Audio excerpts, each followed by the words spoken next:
You've seen Illia. You've seen the real world. Now get ready for Gwilith. Season 7, Episode 6, The World of Gwilith. Dahlia kisses Jake to try to draw attention away from herself. I don't know what she was expecting. Oh, sorry, she was trying to draw attention away from herself so a short guy in a tux couldn't find her. Unfortunately, her nonsensical plan fell through and she ends up dragging Jake to the place Tux Guy immediately transports Dahlia to, the palace of the king of the place called Gwilith. That's when Jake finds out that Dahlia is actually the king's daughter, the princess of Gwilith. That was not a good plot point. So Jake and Dahlia are taken to see the king, and the king presumes that, because of the kiss, Jake and Dahlia must be in love, assuming Jake is a prince from another kingdom. He then orders a wedding for the two of them, which is officially the second time Jake has been forced into a wedding with a princess he doesn't want to marry, and that also doesn't want to marry him. Finally, though, Dahlia manages to contact the Villains League, and they cross the wedding to save her. There's a lot of confusion afterward. Jake transforms into Black Lightning, he gets everyone out, and the king falsely presumes that Black Lightning kidnapped his daughter. That's when Jake decides he needs to go back to clear Black Lightning's name however he can, or something like that. Now this is where things get strange. At this point in the story, the Lightning Speed team splits into 3 parts, probably because I was having trouble managing 30 different team members and wanted to split them into easier to manage parts. Rose leads the Real World division with Asper, Emilio, Marley, and Timothy, because the best people to have your back against supervillains are the people that have absolutely no superpowers. Naomi heads up the division in Illia with Leah, Emily, Rita, and Nano, who I guess finally came back from Florida somewhere along the line. And Jake leads Mandy, Mason, Gabe, and Isabel boldly into Gwilith. Now, Gwilith is a terribly thought-out place. Its big gimmick is that there's no such thing as plants or animals in Gwilith, or something like that. It's fully industrialized and works heavily off of imports, or something like that. Unfortunately, it's really, really stupid, and I don't know why I ever thought that was a good idea. Not like any of this is actually mentioned in the plot. Also, they're gonna go to high school again! I hate everything! Season 8, Episode 1, Back to School in Gwilith. Wow, look! School shenanigans and wacky teachers, and wow, look at some of Jake's past teachers! They followed him! And oh boy, it's Lafayette, and he's teaching a class too! What a wacky set of circumstances here at school where absolutely everybody hates Jake for no reason. Then Antaeus attacks. Hey look, Antaeus is back! So Jake has to become Black Lightning to defeat Antaeus, but if you remember, everyone in Gwilith hates Black Lightning for supposedly kidnapping the princess, so Jake has another problem on his hands trying to keep away from the authorities as he's fighting Antaeus. He manages to do it, but it's still a problem. Wow, look, we're gonna have lots of problems living here in Gwilith. The end. Episode 2, Rose Montoya, Star Wedding Planner. Emilio and Annette are getting married, and they trust Rose to plan their wedding for them. Besides the fact that getting a 16-year-old girl to plan your wedding is probably a bad idea, there's also the fact that Goopy and Greevil crash the wedding midway through. That's when Rose straight up snaps and drives them out on her own because the Amy Rose act is super funny, isn't it? And that's the whole thing. Episode 3, the INVISICITY University of Superpowers. Can we just establish that nothing the Illia division does matters in the long run ever? Good.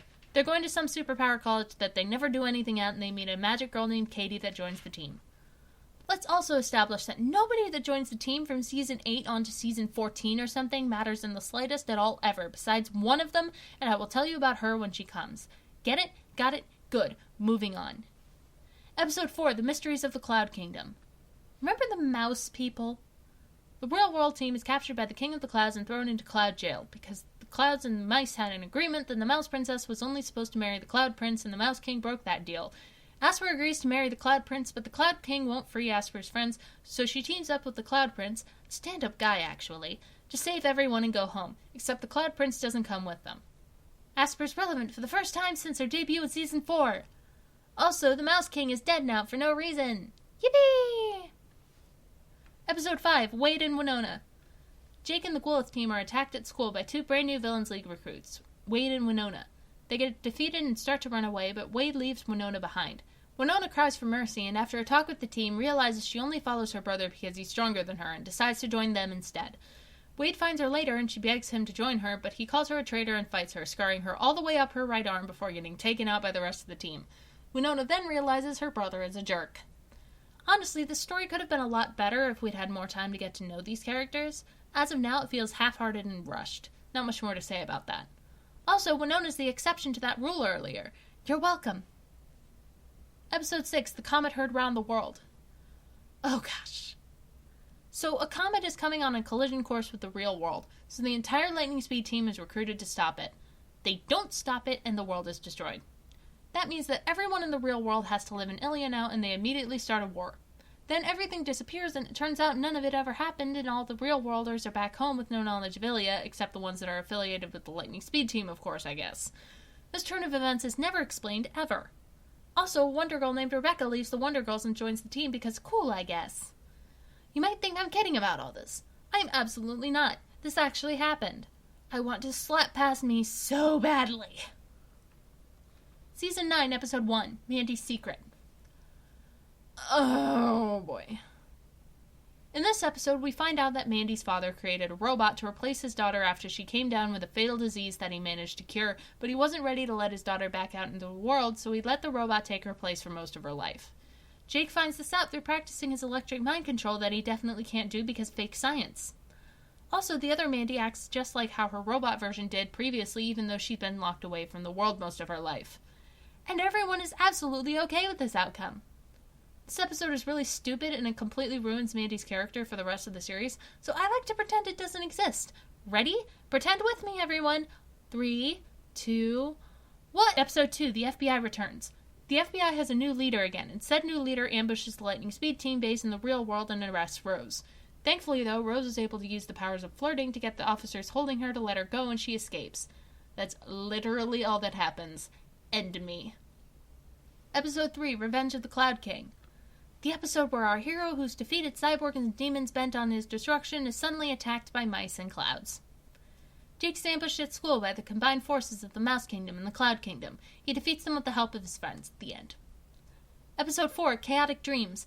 Grievel gives Naomi Dreamlock, and the others have to stop it, and Grievel and Doesn't Matter Magic Girl have a dream reality battle, and nothing matters. Can I leave now? Episode 5, Black Lightning versus the Silver Bullet. Okay, I get that I've kind of been rushing through a lot of these episodes. We kind of have 40 or so seasons to get through, and these seasons are kind of boring because nothing important is really happening. This one, though, I have to slow down for. So, Antaeus gets Jake in trouble again, and a new superhero shows up to stop Black Lightning. This superhero is known as the Silver Bullet, a hero with super strength and flight speeds of Mach 1 or something. This superhero comes out of nowhere, but I don't fault him for it. He doesn't need a backstory for what he is. So the Silver Bullet finds Jake, who panics and leads the Silver Bullet on a high-speed chase all across the city. The Silver Bullet is the first to tire, surprisingly enough, and Jake escapes.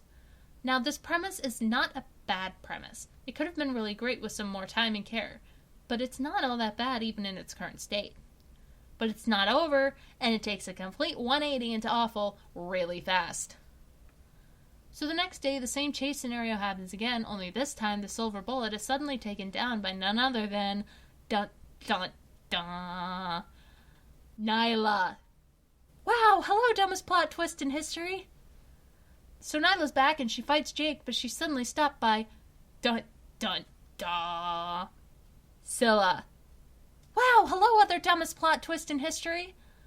Suddenly, with no explanation, Scylla's alive again and she's going to remain alive this time, and she stabs Nyla in the back of the neck. Wow, Scylla, brutal much? So yeah, the Silver Bullet is never mentioned again, Scylla's just here now, and heck, I want to bury my head in a hole and never come out again. Back to rushing. Episode 6, Sabotage at the School Dance. And when I say sabotage, I mean downright massacre, because a lot of people die, including Marley.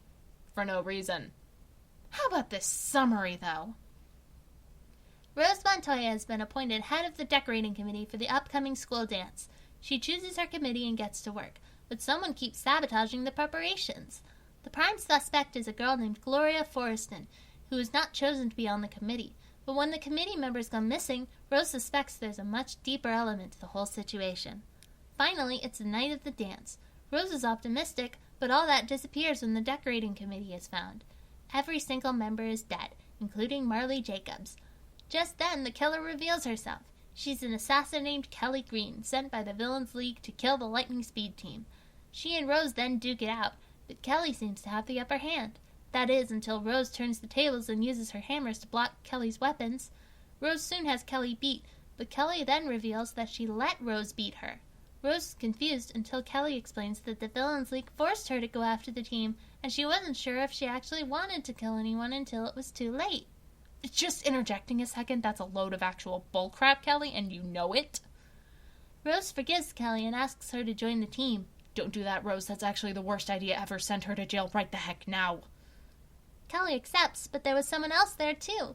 Gloria was watching the battle from the shadows the entire time, and she asked to join as well. Now, Team Real World has 2 new members, Kelly Green and Gloria Forreston. Kelly never faces any consequences for this. She and Gloria also never do anything again. Boy, don't you just love LS1? Let's give an award to Gloria, the most pointless character in all of Lightning Speed history, everyone. Rest in peace, Marley. Episode 7, Jake Speed's Incredible Adventure Through Time 2. Jake Speed's Incredible Adventure Through Time 2. End my entire existence. So that chick from the first time adventure, Petal, suddenly reappears and tells Jake the future is still crap. Jake says he's done all that he can do and he can't help her anymore, even though he kind of did crap all to change the future. Then Petal attacks him, tries to kill him. He escapes to the real world and meets up with Asper, of all people, before Asper and Petal are kidnapped and taken to the future by one of the future police officers. Jake makes it to the future too, but quickly realizes that he's actually the new dictator of the future. Dun dun dun! Also, apparently future Asper conspired against future Jake, and that's why he wanted her dead. I guess that's a thing that happened too. Yeah, stupid plot points aside, Jake now has to fight his sadistic future self. He tries by himself and fails, landing himself in a suspended animation chamber. That's when Petal and Asper break out of their holding cells and go save Jake, and together the 3 of them take down evil dictator Jake together by having Petal pretend to want to kill present Jake while Asper sneaks up behind evil dictator Jake with, quote, a sword that she had found, and kills him, thereby saving the future, I guess. Jake then vows to try harder to fix the future, a really stupid vow he'll never actually keep once again. My gosh, this is stupid. One more season, let's go! Season 10, Episode 1, The Demise of King RUESS. One more season, let's go back and never speak of any of this again. So, Dahlia tries to get her father to respect her by telling him everything about what she's done, including her time in Illia. That turns out to be a big whoopsie, so how do you think she fixes it? Remember, Dahlia is really bad at plans, so what do you think she kills him? With her father dead, Dahlia has to take the throne, but 2 seconds afterwards, she's booted out by a usurper that takes her throne and starts terrorizing everyone. But I guess Dahlia just snaps her fingers in disappointment and warps back home to the Villains League after that. Now, I'm going to read you the summary from this point onward because I don't physically think I can talk about this story otherwise. There are only 2 episodes in the entirety of Lightning Speed that it's physically agonizing for me to even think about, and they're both in Season 10. This is one of them, and this is why. Team Gwilith manages to flee, all except Jake, who has been taken as a prisoner to an asylum known only as the Institution. Scylla and Winona go to rescue him, but once they get there, they find out that solitary confinement has made Jake completely insane.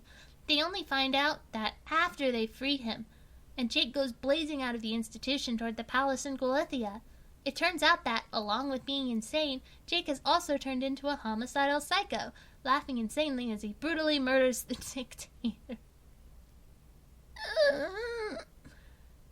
The team manages to find him, now Black Lightning, wreaking havoc in the city and subdue him. Jake awakens from unconsciousness at the team's Gwilithian apartment, and once he finds out what he's done, he is ashamed at himself.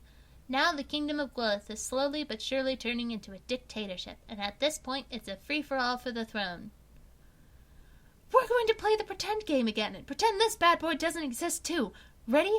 Go! Episode 2, IOLANA, MELIANI Queen. It's a princess swap story where there's another IOLANA that's more like a traditional princess, and she, the real IOLANA, swap kingdoms for a day, but realize they like their own lives better, and it's dumb, and it doesn't matter at all. Ignore it. Episode 3, a double L in catastrophe. Antaeus goes to space and steals the throne of Pollentia by making everyone think he's Jake, then betraying the queen. Desperate, the queen calls in an assassin named Jade Nickleby, a no-nonsense, conniving girl from the planet Aurelia. Jake finds out about this takeover too, prompting him to make his way up to Pollentia too. He finds Antaeus making quick work of Jade and beats Antaeus straight out of Pollentia. Jade then tells Jake her entire life story completely unprompted. It's not that important, all you really need to know is blah blah wrong side of the tracks assassin. The queen then appears though and reveals that Jade is actually Jake's twin sister. Wow, it's almost like the plot twists write themselves. Now, the end of this episode is kind of ambiguous.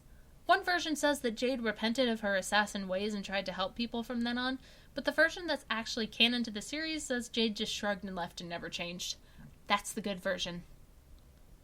Episode 4, Return Trip to the Mouse Kingdom. Asper is captured by the Cloud King again and finds out that her father is dead. Now Asper has a problem. She either has to return to her own kingdom and rule it, or give the Mouse Kingdom to the Cloud King. She decides to do neither and kills the Cloud King instead. Thankfully, though, her Cloud boyfriend, the Cloud Prince, is just fine with it and takes over the Cloud Kingdom, and Asper gives the Mouse Kingdom to a childhood friend, and balance is restored to the world in this episode's pointless and dumb end me. Episode 5, A Boy and His Duck. Crap. Remember how I said there were 2 episodes of Lightning Speed it was physically agonizing to even think about? Yeah, this is the other one. Jake goes absolutely bonkers over a rubber duck he lost when he was a child and terrorizes the popular girl just for having it. Can I leave now? Episode 6, Friends or Foes. Hey, remember Ellie? Remember Ellie exists? Jake and Ellie get trapped in a death maze, only to have to fight to death at the end. The whole thing was planned by Ellie's sister Kat, although I don't know why she would do the death maze thing at all. Anyway, Ellie starts fighting Jake, but eventually turns the fight around on Kat and Jake helps her win. Ellie then joins the team. Guess how relevant Ellie is from here on out. Episode 7, The End? AKA the start to the worst story arc in the history of ever. Next time on Lightning Speed.